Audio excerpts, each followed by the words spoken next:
राधे राधे दोस्तों, स्वागत है आपका एक और नए वीडियो श्री पर। कृष्ण हमेशा पैरों को क्रॉस करके ही क्यों खड़े होते हैं?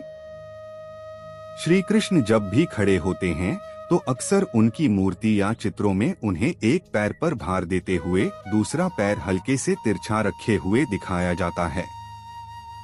यह मुद्रा केवल सौंदर्य के लिए नहीं है, बल्कि यह सहजता और माधुर्य का प्रतीक है। भगवान कृष्ण का व्यक्तित्व प्रेम और लीलामय है। उनका आचरण कठोरता से नहीं, बल्कि माधुर्य, मधुरता और सौम्यता से भरा है। जब वे सीधे खड़े नहीं होते, तो यह दिखाता है कि वह किसी पर शासन करने के लिए नहीं, बल्कि प्रेम बांटने के लिए आए हैं। उनकी मुद्रा बताती है कि ईश्वर भी सहज और सरल हो सकता है। विनम्रता का प्रतीक। सीधे खड़ा व्यक्ति कभी कभी अहंकार दर्शा सकता है, परंतु कृष्ण की यह मुद्रा विनम्रता और मैं तुम्हारा हूँ का भाव प्रकट करती है। उनके क्रॉस किए हुए पैर उनके सर्वसमर्पण को दिखाते हैं। वह भक्ति को स्वीकार करने के लिए तैयार हैं, बस भाव सच्चा होना चाहिए। श्री कृष्ण की जीवन शैली लीला प्रधान है। वे कोई कर्म बिना रस आनंद के नहीं करते। उनकी खड़ी मुद्रा में पैर क्रॉस करना भी नृत्य की एक शुरुआत मानी जाती है। रासलीला का भाव।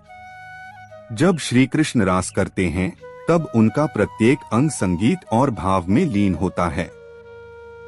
उनकी क्रॉस मुद्रा दर्शाती है कि उनका हर पल रासमय है और वे जीवन को नृत्य की तरह जीते हैं, जहां हर क्रिया में सौंदर्य, संगीत और भक्ति है। दैवीय खेल लीला का संकेत। भगवान कृष्ण जब स्थिर भी होते हैं, तो उनके शरीर की मुद्रा बताती है कि वह नाटक में हैं, जैसे संसार रूपी मंच पर एक अभिनेता। उनका हर भाव एक लीला है और पैरों की यह मुद्रा हमें याद दिलाती है कि जीवन को बहुत गंभीरता से नहीं, लीलामय तरीके से जीना चाहिए। श्री कृष्ण का क्रॉस मुद्रा में खड़ा होना केवल एक सौंदर्य शैली नहीं है, यह उनकी सहजता, प्रेम, सौम्यता और नृत्यमय जीवन दर्शन का प्रतीक है।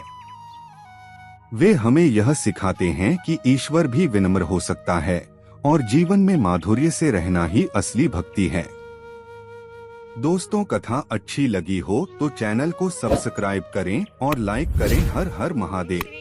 अगर आपको भी है ईश्वर के अस्तित्व पर आस्था, तो कृपया लाइक और सब्सक्राइब करें। कमेंट में लिखें जय श्री राधे राधे।